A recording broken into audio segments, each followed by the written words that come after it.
हम जा तो रहे हैं शिरडी, लेकिन मेरा मन बहुत अशांत है। डाकुओं के हमले की वजह से? हाँ, जब से हम साईं बाबा के दर्शन के लिए निकले हैं कुछ भी अच्छा नहीं हुआ। मुसीबत के बाद मुसीबत। आप साईं बाबा पर अविश्वास मत कीजिए।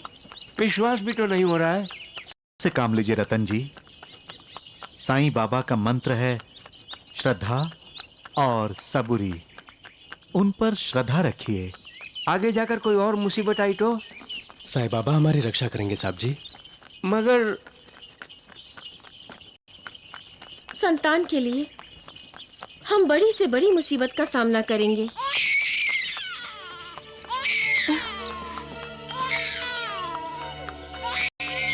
यास्मीन, पता नहीं कहाँ चली गई।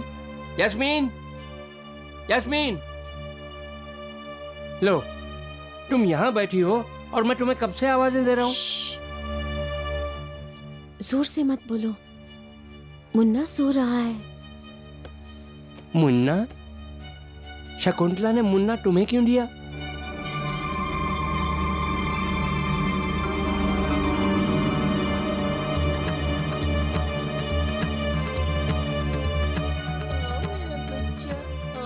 प्यारा मुन्ना, कहाँ हो गया? हाँ? कहाँ हो गया? हमारा मुन्ना, देखो देखो रतन जी, हमारा मुन्ना हो गया। हम माँ बाप बन गए। मैं माँ बन गई और तुम बाप बन गए। देखो, मैं माँ बन गई। हमारा मुन्ना, देखो देखो, हमारा मुन्ना है ना? हाँ, ये हमारा मुन्ना है। ये गुड़िया है यास्मीन। नहीं, ये मुन्ना है हमारा। ये गुड़िया नहीं, ये मुन्ना। होश में आओ यास्मीन, ये हमारा मुन्ना नहीं है। नहीं, ये मुन्ना है। दे दो, लाओ मेरा मुन्ना। मेरा मुन्ना, मेरे मुन्ने को क्यों फेंका तुमने? क्यों फेंका मेरे मुन्ने को?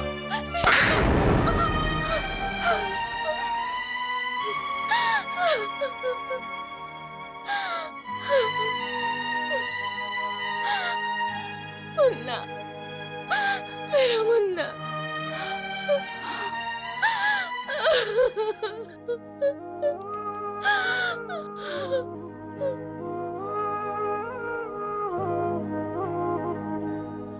यास्मीन, यास्मीन, होश में आओ यास्मीन।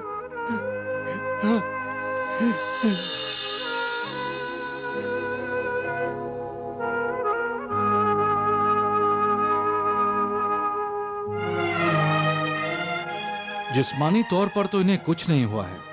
इनकी मानसिक दशा के कारण ही ये बार बार बेहोश हो जाती है। दरअसल मां न बनने की वजह से ये अपने आप को मन ही मन अपराधी मानने लगी है।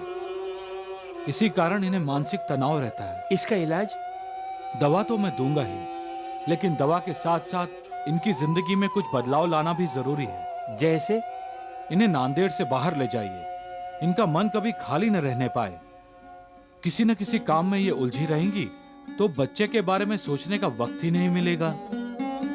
आप ठीक कह रहे हैं डॉक्टर। मैं इन्हें किसी न किसी काम में उलझाए रखूंगा और जहां तक मुमकिन होगा मैं इनके साथ ही रहूंगा।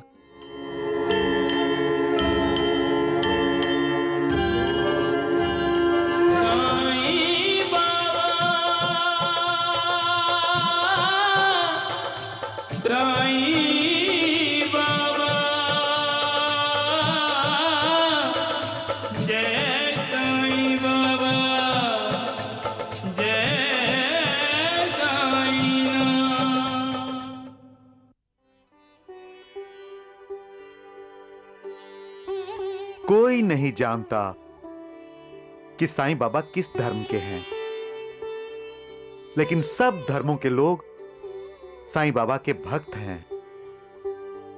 क्यों? क्योंकि साईं बाबा ईश्वर हैं, भगवान हैं, मालिक हैं। मैं आपसे पूछता हूं, क्या ईश्वर का कोई धर्म होता है? कोई जाति होती है? नहीं, क्योंकि ईश्वर ईश्वर है और साईं बाबा हैं, जो हम सब का उद्धार करने के लिए शिरडी में अवतरित हुए हैं, जो अपने अहंकार को त्याग कर साईं बाबा की शरण में जाता है, साईं बाबा उसका कल्याण अवश्य करते हैं। कहने को तो साईं बाबा शरीरधारी हैं, किंतु वे अशरीरी हैं। उनके सत्संग का लाभ उठाने वालों को मुक्ति अवश्य मिलती है।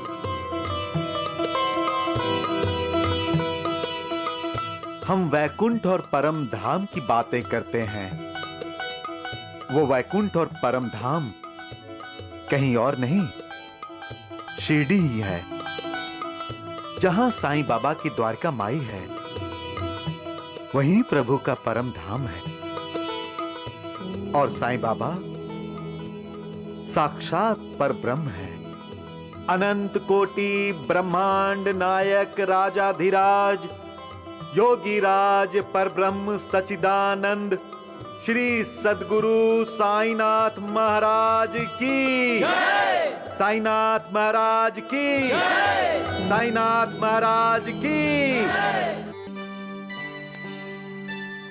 तुम्हें भी नींद नहीं आ रही ना? हाँ यास्मीन, जब से दासगणु जी का प्रवचन सुनकर आया हूं, नींद जैसे दुश्मन बन गई है। मैं बताऊं क्यों? हमें धीरे धीरे ये विश्वास हो रहा है कि साईं बाबा भगवान के अवतार हैं। और रतन जी, अगर सच में साईं बाबा भगवान हैं, तो उनकी कृपा से हमारे यहाँ संतान हो सकती है। हम भी माँ बाप बन सकते हैं। हाँ यास्मीन, जो इतने बरस नहीं हुआ, क्या वो होगा रतन जी? क्या हम भी माँ बाप बन सकेंगे? क्या हमारे यहाँ बच्चा होगा? और रतन जी, अगर साईं बाबा के दर्शन करने के बाद भी मेरी गोद नहीं भरी तो?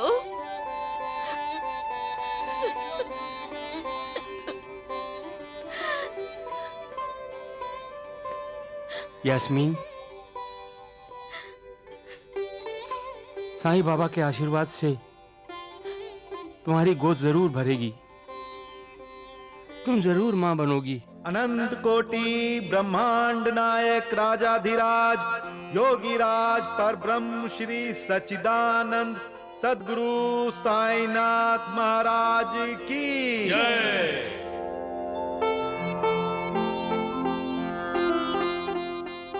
दासगणु जी, मुझे मेरे बच्चे के लिए साईं बाबा का आशीर्वाद चाहिए।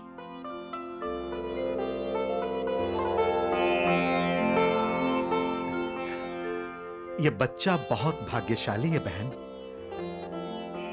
इसे साईं बाबा का आशीर्वाद मिल चुका है।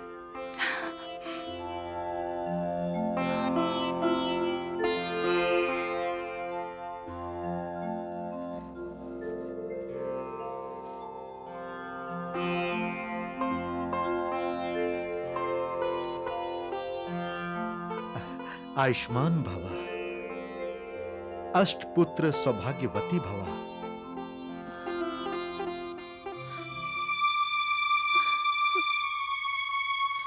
अरे, ये तुम दोनों की आंखों में आंसू क्यों है? शादी को इतने साल हो गए, हमें एक भी बच्चा नहीं हुआ दासगणु जी। और आपने मुझे अष्टपुत्र सौभाग्यवती भव का आशीर्वाद भी दे दिया। क्या हमारे नसीब में बच्चा नहीं है दासगणु जी? नसीब बदला जा सकता है रतन जी, और नसीब बदलने वाला शिरडी में है। साईं बाबा चिंतामणि है रतन जी। अपने भक्तों की चिंता का बोझ वो खुद उठाते हैं। जिनके दर्शन मात्र से मन की इच्छा पूरी हो जाती है, वो क्या आपकी मनोकामना पूरी नहीं करेंगे? क्या हम पर कृपा करेंगे वो? अवश्य बहन, अवश्य। बस यूं समझ लो, मैं यहां नांदेड़ आया ही इसीलिए हूं कि उन्होंने आप पर कृपा की है। शिरडी जाकर साईं बाबा के दर्शन कीजिए, बस लेकिन एक मंत्र हमेशा ध्यान में रखिए, क्या? श्रद्धा और सबूरी। श्रद्धा रखिए और सब्र कीजिए।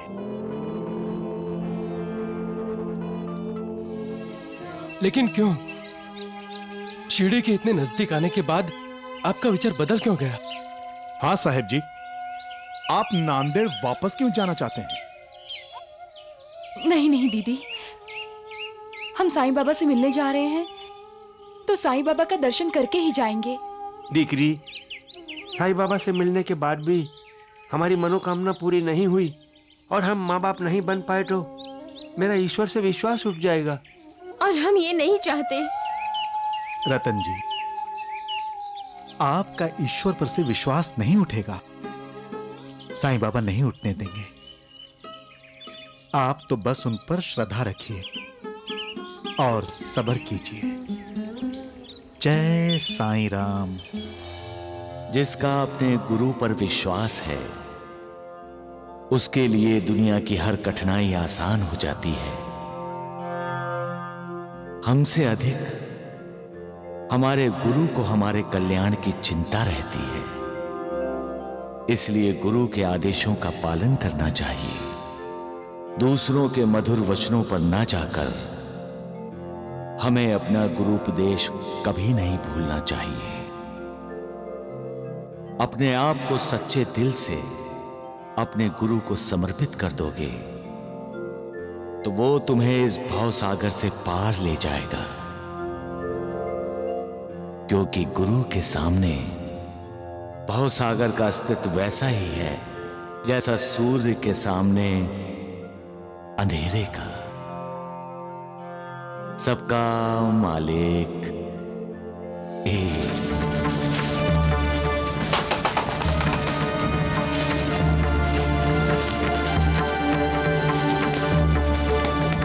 भाई साहब, इस रास्ते से इधर कहां जा रहे हो? यहाँ भयंकर तूफान आने वाला है। तूफान आने वाला है? जाओ भाई जाओ, वापस जाओ, अपने घर चले जाओ। हमें इसी गांव में कहीं आसरा लेना होगा। धर्मशाला होगी, वहीं जाकर रुकते हैं।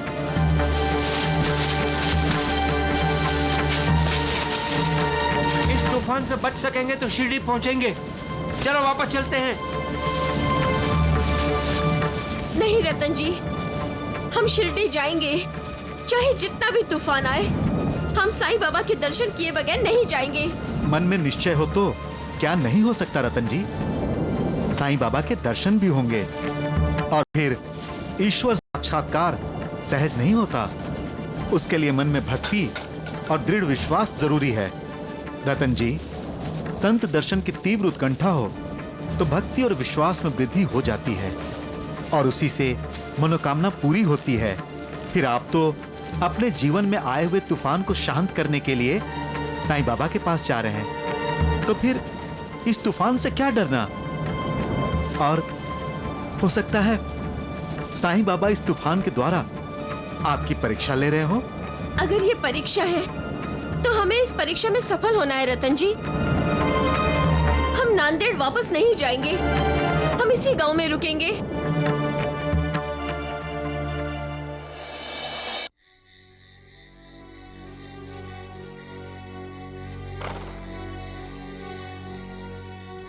मेरा ख्याल है अब हमें चलना चाहिए।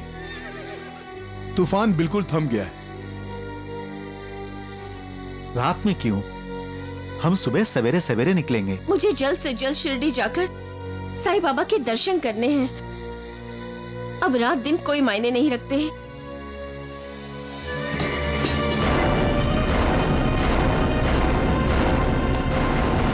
कौन हो तुम लोग? मुंह बंद, और जो कुछ तुम्हारे पास है सब हमें दे दो। क्यों दे? चुपचाप यहाँ से चले जाओ वरना हम शोर मचाएंगे। शोर मचाओगे?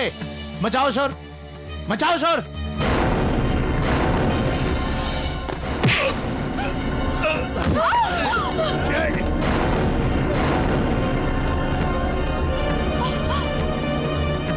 अगर किसी ने हिलने डुलने की कोशिश की तो अपनी जान से हाथ धो बैठोगे। नहीं, रुक जाओ। अपने सारे गहने देने के लिए तैयार है। नहीं नहीं, चलो जल्दी करो। दीदी, हम अपने गहने दे देते हैं। अगर जिंदगी रही तो गहने और भी बन जाएंगे।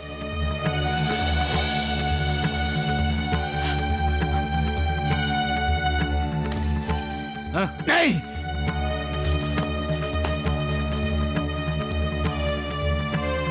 चलो हट। रतन जी, रतन जी, रतन जी उठिए, इन्हें चोट लगी है, पट्टी करनी होगी। पास के गांव में देखिए, कोई वैद्य या डॉक्टर मिले तो। हाँ हाँ, डॉक्टर या वैद्य जो भी मिले मैं लेकर आता हूँ। हाँ जल्दी जाओ। रतन जी, साईं बाबा इन डाकुओं को कभी मारेंगे। रतन जी, साईं बाबा, हम पर आपकी कृपा बनाए रखना साईं बाबा। हमारी रक्षा करना साईं बाबा। हे साईं बाबा,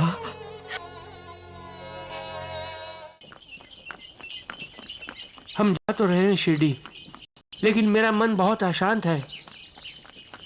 डाकुओं के हमले की वजह से? हाँ, जब से हम साईं बाबा के दर्शन के लिए निकले हैं, कुछ भी अच्छा नहीं हुआ। मुसीबत के बाद मुसीबत। आप साईं बाबा पर अविश्वास मत कीजिए। विश्वास भी तो नहीं हो रहा है। से काम लीजिए रतन जी। साईं बाबा का मंत्र है श्रद्धा और सबूरी। उन पर श्रद्धा रखिए। आगे जाकर कोई और मुसीबत आई तो? साईं बाबा हमारी रक्षा करेंगे साहब जी। मगर संतान के लिए हम बड़ी से बड़ी मुसीबत का सामना करेंगे।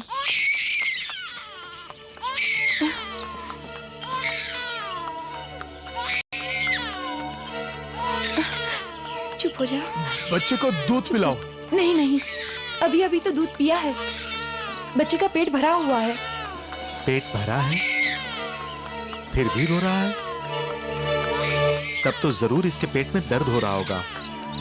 कोई दवा है तुम लोगों के पास? दवा तो नहीं है। मुन्ना बहुत रो रहा है, आप कुछ कीजिए ना। टांगे वाला, टांगा रोको, टांगा रोको। अरे भाई टांगा रोको, रोको टांगा।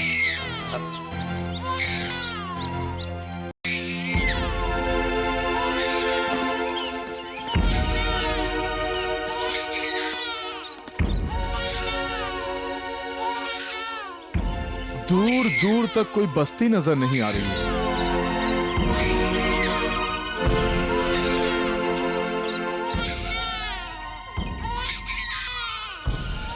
साईं बाबा, मेरे मुन्ने की रक्षा करना साईं बाबा। मेरे मुन्ने की रक्षा करना। साईं बाबा, जय साईनाथ। हे साईनाथ।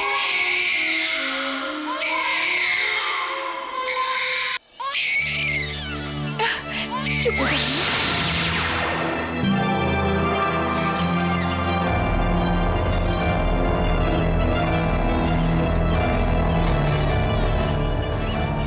क्या हुआ बेटी? बच्चा रो क्यों रहा है? आप? शायद इसके पेट में दर्द होगा। हाँ बाबा, इसे दवाई चाहिए। लेकिन जंगल में दवाई कहाँ मिलेगी बाबा? मालिक की कृपा हो तो सब मिलता है। ये लो पुड़िया, और इसके पेट पे लगा दो, सब ठीक हो जाएगा।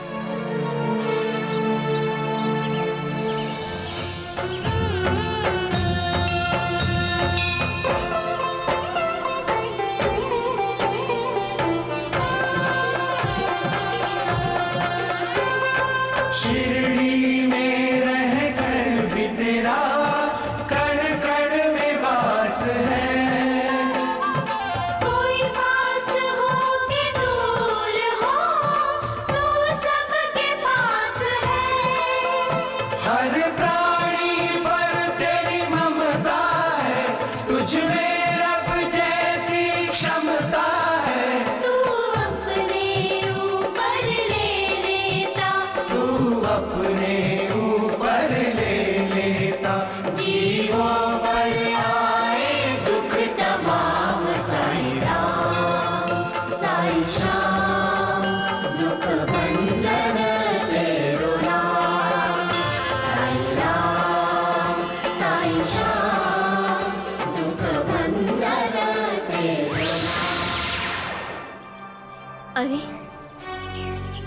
फकीर बाबा कहाँ गए? अभी अभी तो यहीं थे। फकीर बाबा, फकीर बाबा, फकीर बाबा, फकीर बाबा। ये तो कमाल ही हो गया। कहां से आया बाबा और कहां चला गया, कुछ पता ही नहीं चला। वो साईं बाबा थे, फकीर के भेष में आए थे। जय साईनाथ। वो मेरे मुन्नी की रक्षा करने आए थे। हाँ बहन, अपने भक्तों के लिए साईं बाबा किसी भी रूप में आकर संकट से मुक्त कर देते हैं। जय साईनाथ। साईनाथ। साई श्याम दुख भंजन तेरो नाम, साई राम साई श्याम दुख भंजन तेरो नाम। आज शाम को जल्दी घर का सारा काम खत्म कर लेना, हम लोग घूमने चलेंगे। बड़ी मेहरबानी आपकी भाभी। आपको ये तो याद रहा कि मैं भी हूँ। निर्मला, नहीं तो क्या, आपको तो ये भी याद नहीं कि आपके देवर की शादी हो चुकी है और उनकी पत्नी यहीं रहती है, इसी घर में। निर्मला तुम। भाभी, अगर आपको ये सारी बातें याद होती तो आप मुझसे मेरा हक कभी नहीं छीनती। मैं और नहीं तो क्या भाभी, मेरे पति दोपहर में दफ्तर में क्या खाएंगे ये भी आप तय करेंगी। क्यों? क्या मैं उनकी पत्नी नहीं हूँ? मुझे अगर उनके खाने पीने का ख्याल रखने का कोई अधिकार नहीं है?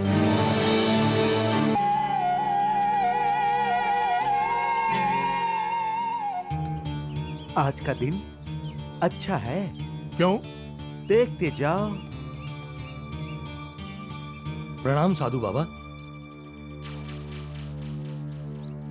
प्रभु के दर्शन हो गए बेटा? हाँ बाबा। तुम्हारा काम हमने कर दिया है। तो क्या मुझे उन बाबा के दर्शन हो जाएंगे, उनके जिनको मैंने सपने में देखा है? हाँ, हम सब ने मिलकर तुम्हारी इच्छा की पूर्ति के लिए जाप किया है। बहुत बहुत धन्यवाद, बहुत बहुत धन्यवाद। इन्हें जाप का 100 रुपया दे दो बेटा। हाँ जी, ये लीजिए, लीजिए। रामलाल जी ने झट से 100 रुपए दे भी दिए। तुम्हारे सपनों में जो बाबा आते हैं वो वहां बैठे हैं, उस पेड़ के नीचे।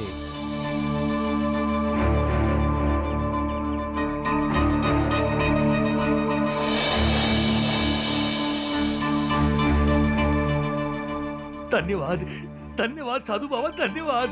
जाओ बेटा, अपने प्रभु के दर्शन कर लो। बाबा, ये मामला क्या है? कौन है ये?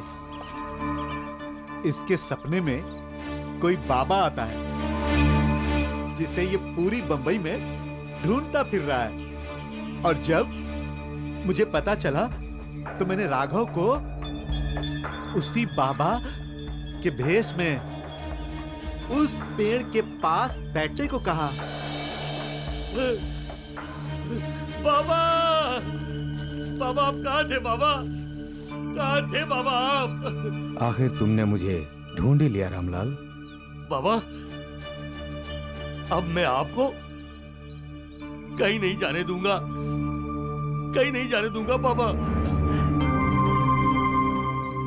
मेरा प्रणाम स्वीकार करें बाबा। बाबा। मेरा भक्त जहां हो, जिस हाल में हो, मुझे प्रणाम करे तो मैं उस प्रणाम को स्वीकार करता हूं। मुझे समझकर, मेरा नाम लेकर तुम किसी को भी प्रणाम करो, वो प्रणाम मुझे प्राप्त होगा, क्योंकि मैं सब कुछ देख रहा हूं, सब कुछ सुन रहा हूं। जो मुझ पर श्रद्धा रखते हैं उन्हें मैं कभी निराश नहीं करता। मैं उनकी सारी इच्छाओं की पूर्ति करता हूं। जो मेरा स्मरण करता है उसका मैं हमेशा ध्यान रखता हूं। और जो मेरे दर्शन करना चाहता है उसके सामने मैं खुद जाता हूं। ये मेरा वचन है जो कभी असत्य नहीं होगा। सबका मालिक एक है। ओ मनीषा, ओ मनीषा मेरी प्यारी बीवी कितने हो मनीषा? ओ तुसी कितने हो? ओए की हो गया जी? आज बड़ा प्यार आ रहा है अपनी बीवी पर। मुझे मुझे मुझे मेरे मुझे मेरे साईं बाबा मिल गए मनीषा। मुझे मेरे बाबा मिल गए मनीषा, मेरे बाबा मिल गए। वही जो आपके सपने में आते थे। मनीषा, मेरे बाबा के दर्शन करके मैं धन्य हो गया। बहुत अच्छी बात है। आप हाथ मुंह धो लीजिए, मैं आपके लिए लस्सी का बड़ा ग्लास लेकर आती हूँ। ठीक है। बाबा। रामलाल, रामलाल,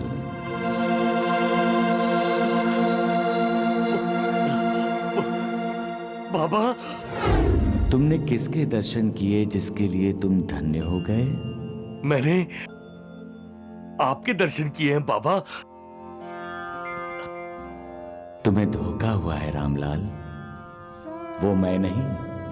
वो आप नहीं थे तो आप कहाँ हैं बाबा? मैं तो हमेशा अपने भक्तों के दिल में रहता हूं। रामलाल, मुझसे मिलना चाहते हो? हाँ बाबा। मैं भी तुमसे मिलना चाहता हूं। तुम्हारे हमारे पुराने संबंध हैं। मेरे पास जरूर आना। कहां कहां आऊं बाबा? अपनी मंजिल खुद ढूंढो रामलाल। पहले अपने अंदर मेरे पास आने की इच्छा बनाओ। इच्छा होगी तो तुम्हें मेरे पास आने का रास्ता भी मिल जाएगा। तुम्हारा कल्याण हो रामलाल। प्रणाम बाबा। प्रणाम। अरे, आप मुझे प्रणाम क्यों कर रहे हैं? मैं तो बाबा को प्रणाम कर रहा था। बाबा को? यहाँ तो कोई बाबा नहीं है। लगता है आपके वहम का दौरा फिर शुरू हो गया है।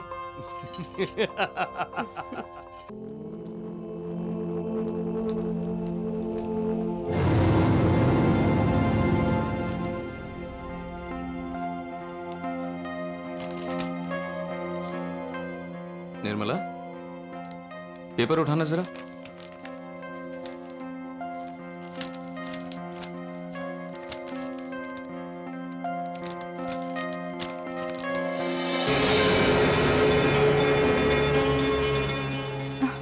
Stamp paper? मैं लाई हूँ। किस लिए? रामलाल जी की दस्तखत लेने के लिए। लेकिन रामलाल भाई साहब खाली कागजात पर दस्तखत क्यों करेंगे? क्यों नहीं करेंगे? क्या आपने नहीं किए थे? वो इसलिए कि मैं उनको अपना बड़ा भाई मानता हूँ और मुझे उन पर पूरा विश्वास है। और रामलाल जी को आप पर विश्वास नहीं है? और अगर विश्वास है तो वो भी खाली स्टैम्प पेपर पर दस्तखत कर देंगे जैसे आपने किए थे। तुम्हारा दिमाग ठिकाने पर नहीं है। जाओ, जाकर सो जाओ। जाती हूँ। आप कल मुझे मायके छोड़ाइए। मैं आपको बर्बाद होते हुए नहीं देख सकती। और वैसे भी आपको अपनी पत्नी से ज्यादा अपने दोस्त की फिक्र रहती है। आपको रामलाल जी की ज्यादा जरूरत है ना, मेरी नहीं। तो मुझे छोड़ाइए बस।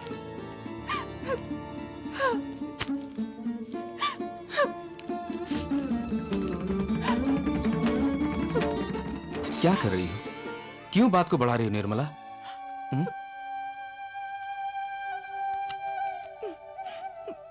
क्या मुझे तुम्हारी कोई फिक्र नहीं है? अपने दिल पर हाथ रख के पूछो, क्या मुझे तुम्हारी जरूरत नहीं है? मेरा हाथ छोड़िए।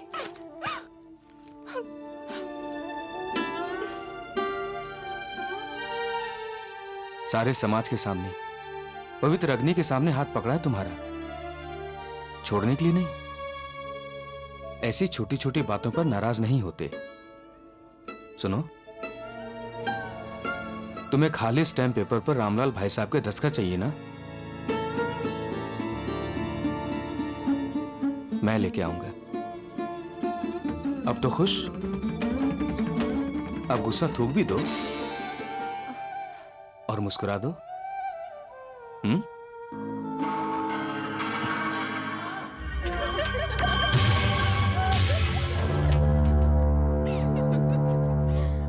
भाई, इसमें इतना खुश होने वाली क्या बात है कि श्याम सुंदर रामलाल जी से कोरे स्टैम्प पेपर पर दस्तखत करवा लेगा? उल्टा मुझे तो रोना आ रहा है।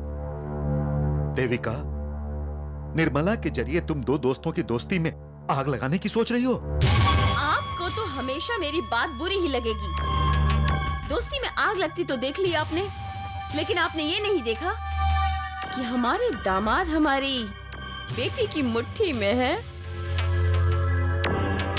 किसी भी कीमत पर वो हमारी बेटी को नाराज नहीं करेगा। निर्मला अब श्याम सुंदर को अपने इशारों पर नचा सकती है। माँ, मैं उनसे आज ही कह देती हूँ, वो आज ही रामलाल जी के दस्तखत कोरे स्टैम्प पेपर पर करवा लेंगे। नाना बेटी, बिल्कुल नहीं। क्यों, क्या हुआ?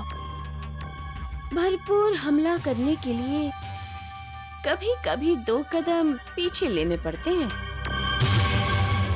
इस वक्त श्याम सुंदर चाहे तुमसे जो कहे, लेकिन उसका दिल तुम्हारी तरफ से जरूर खट्टा हुआ होगा। वो तो है। और तुम्हें उसका दिल जीतना है। हाँ, तभी तो राजेंद्र साइकिल जीत पाओगी। इसलिए अब कुछ दिनों के लिए ये स्टैम्प पेपर और रामलाल का दस्तखत पूरी तरह भूल जा। निकाल दे अपने दिल से इस बात को कि लेकिन एक बात तुम अपने दिल और दिमाग में अच्छी तरह से बैठा लो, झूठ चाहे कितनी भी कोशिश कर ले, वो सच से जीत नहीं सकता।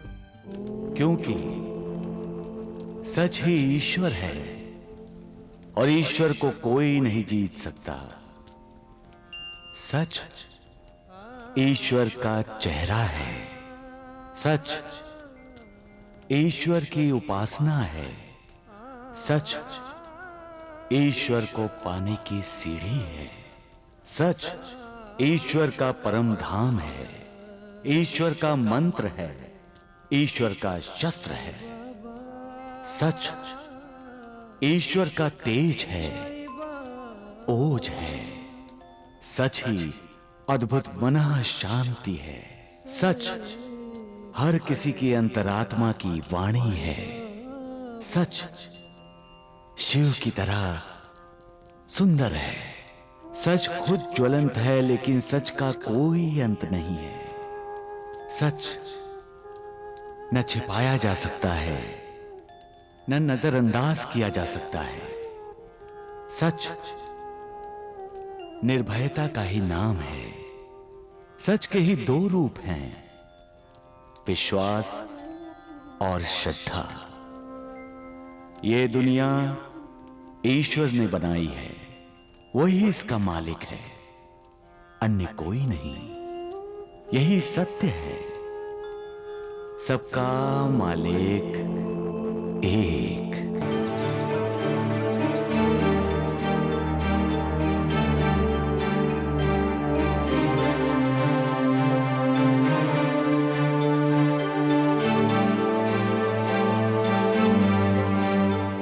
क्या हुआ, आज काम पे नहीं जाना है?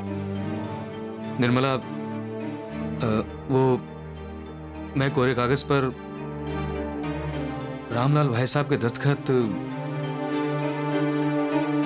नहीं ले सकूंगा।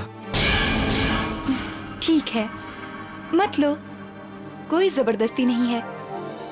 मैं जानती हूँ और समझती भी हूँ आपके दिल में रामलाल जी के लिए कितना आदर सम्मान है। आप बस उस कागज के बारे में भूल जाइए और उस दस्तखत के बारे में भी। निर्मला, तुम सच कह रही हो? आपकी कसम। नहीं नहीं नहीं, ये प्यार करने का वक्त नहीं है, काम पर जाने का वक्त है। जाइए। अरे चलिए जाइए।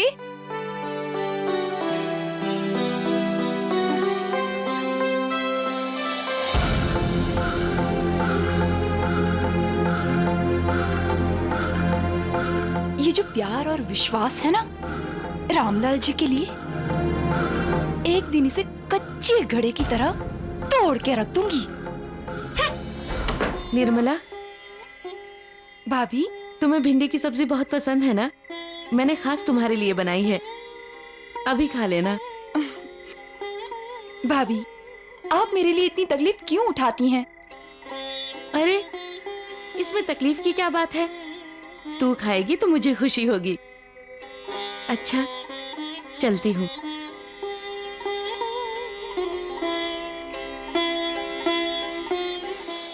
माई, खाना दो माई, भूखा हूँ माई, 2 दिन से कुछ नहीं खाया माई, खाना दो माई। ए सुनो, रुको।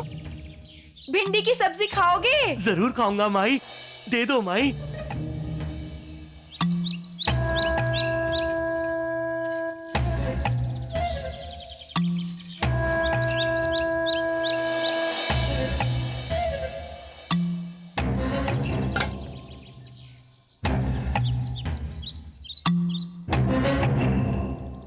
मैंने इसके लिए भिंडी की सब्जी बनाई और इसने भिखारी को दे दी।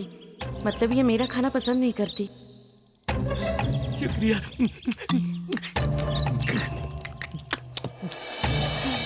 क्या कह रही हो तुम?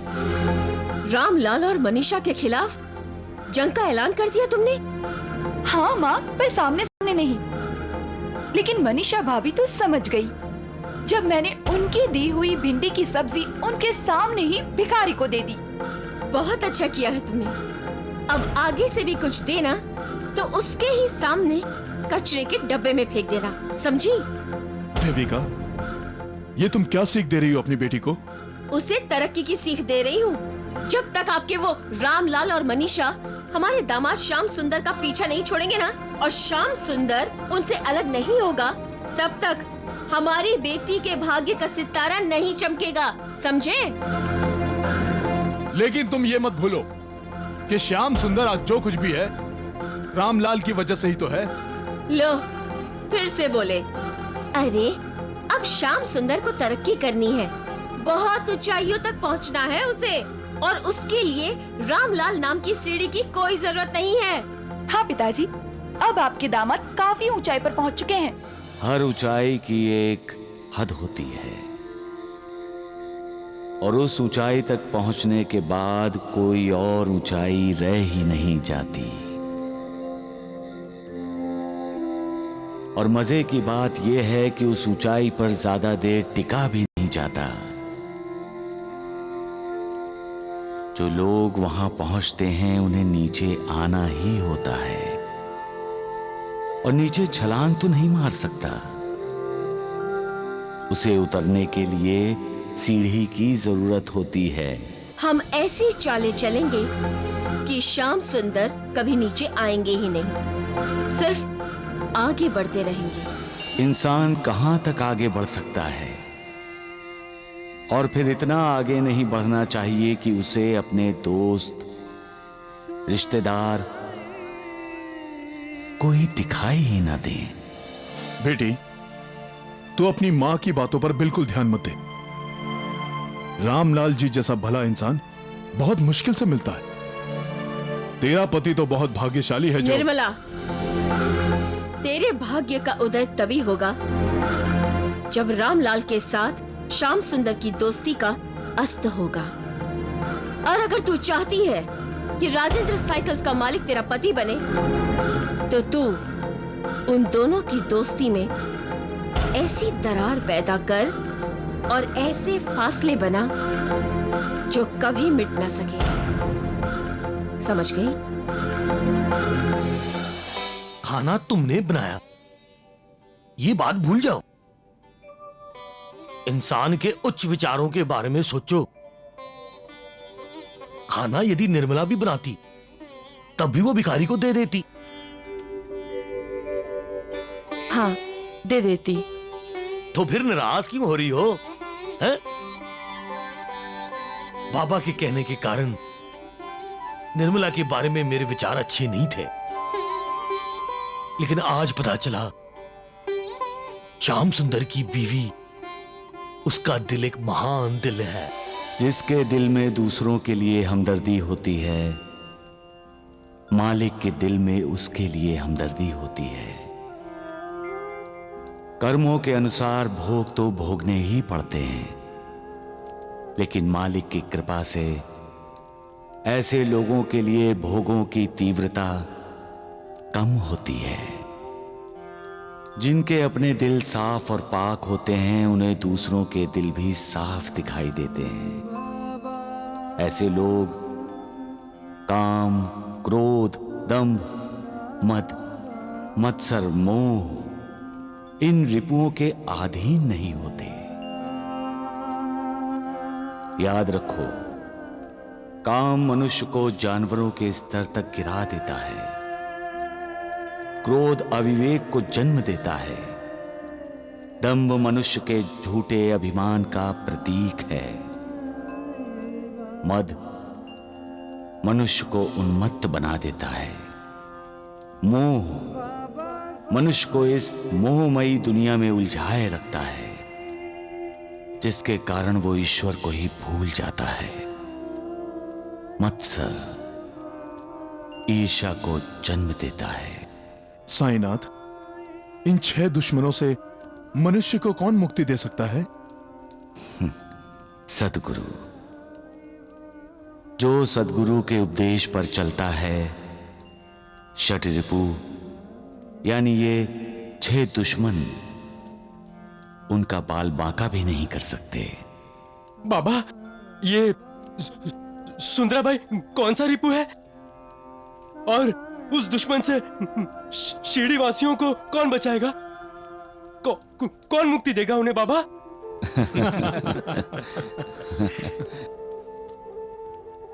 सबका मालिक एक। निर्मला, निर्मला, निर्मला, मैं जा रहा हूं। अरे, मैं आपके लिए खाने का डिब्बा तैयार कर रही हूँ, बस थोड़ी देर रुक जाइए। निर्मला, मैंने तुमसे कितनी दफा बोला है कि भाई साहब के खाने के साथ परजाई जी हमेशा मेरे खाने का डब्बा भेजती हैं। तुम ज्यादा तकलीफ मत उठाया करो, समझी?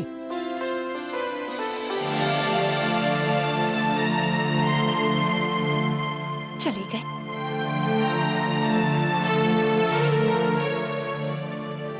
निर्मला, निर्मला,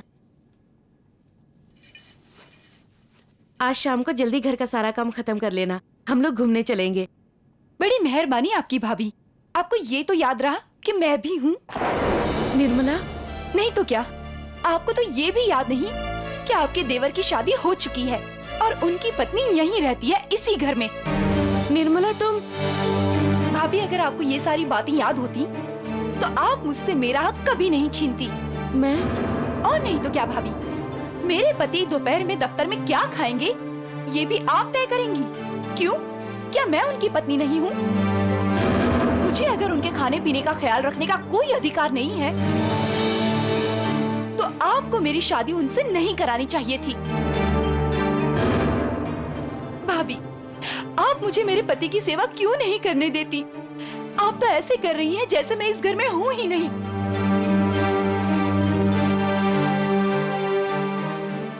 माफ कीजिए भाभी, लेकिन कल से इनका खाना मैं बनाकर भेजूंगी, आप नहीं। आप बस अपने पति का खाना अलग से भेजिए।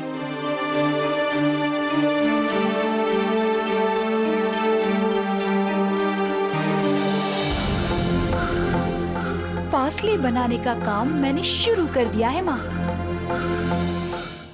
मनुष्य मनुष्य के बीच प्यार हो तो उनके बीच के फासले मिट जाते हैं, और नफरत हो तो फासले बढ़ जाते हैं।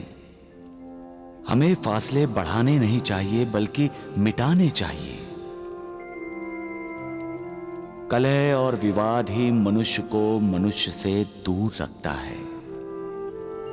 इससे इंसान छोटी छोटी बातों में उलझता रहता है, मालिक को याद करना भूल जाता है।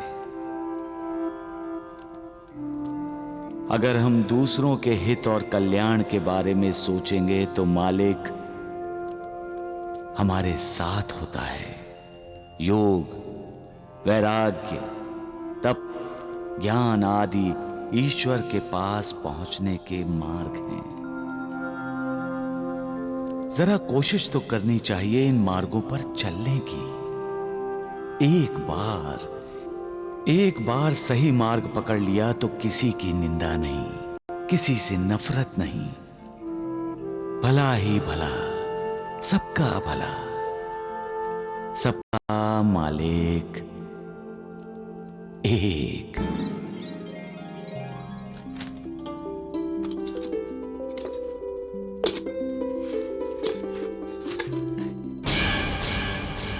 ऐसा कैसे? मनीषा दूसरी थाली रखना कैसे भूल गई? आइए भाई साहब, खाना खाते हैं, बहुत जोर की भूख लगी है। अरे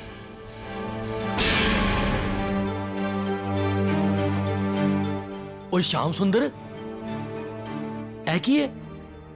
तू अपना टिफिन कैसे लेकर आया है? तुझे क्या लगा मनीषा तेरे लिए खाना नहीं भेजेगी आज? मुझे कुछ भी नहीं पता भाई साहब, निर्मला ने टिफिन दिया, मैं लेकर चला आया। निर्मला ने दिया और तू ले आया, पर क्यों? आज तक हम एक ही टिफिन का साथ साथ खाना खाते रहे हैं, तो फिर आज ये 2 टिफिन क्यों? भाई साहब, निर्मला ने मुझसे कहा कि मनीषा भाभी आज से मेरे लिए खाना नहीं भेजेंगी, मुझे अपना खाना अलग से ले जाना होगा, इसलिए मैं अपना खाना अलग से लेकर आया हूं। मनीषा बोली?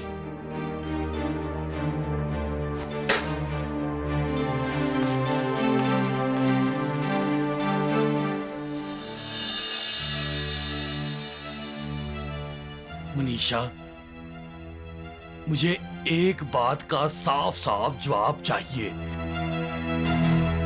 तुमने आज श्याम सुंदर के लिए खाना क्यों नहीं भेजा? तुम अच्छी तरह जानती हो कि वर्षों से मैं और श्याम सुंदर दफ्तर में बैठकर साथ साथ खाना खाते हैं। फिर आज ऐसा क्या हो गया जो सामने खाना होते हुए भी हम दोनों को भूखा रहना पड़ा? मेरी तो समझ में नहीं आता कि तुम ये सब कैसे कर सकती हो। श्याम सुंदर तुम्हारे लिए कैसे पराया हो सकता है? ये सब नहीं चलेगा। मैं तुम्हें साफ साफ कह देता हूं कि मेरे जीते जी ये सब नहीं चलेगा। मुझे ये बंटवारा मंजूर नहीं है। मुझे भी मंजूर नहीं है। राजेंद्र के पैदा होने से पहले मैंने श्याम सुंदर को अपने बेटे जैसा माना। ममता कभी बटती नहीं है।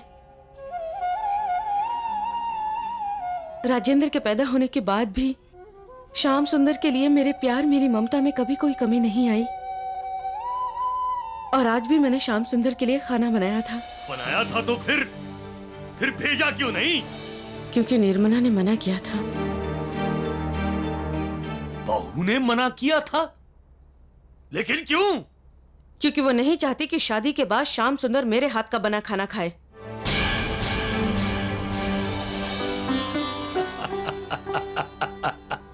हद हो गई, हद हो गई। मुझे आज तक पता ही नहीं चला कि मैं इतना बड़ा बुद्धू हूं। अरे मुझे ये बात समझ में क्यों नहीं आई कि अभी अभी श्याम सुंदर की शादी हुई है। हर बीवी अपने दूल्हे राजा को रिझाना चाहती है और उस रिझाने में अपने हाथ का बना हुआ स्वादिष्ट खाना भी शामिल है। इसे कहते हैं मियां बीवी का प्यार। मनीषा, बहू ने एकदम सही कहा। यानी आपको ये बंटवारा मंजूर है?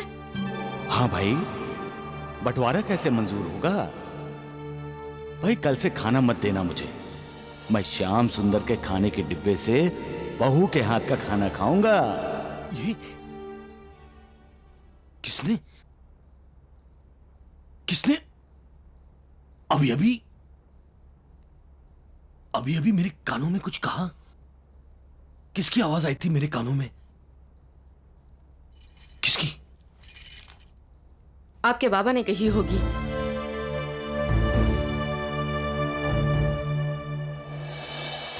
जो दूसरों के लिए गड्ढा खोदता है वो स्वयं उसी गड्ढे में गिरता है। सबका मालिक एक।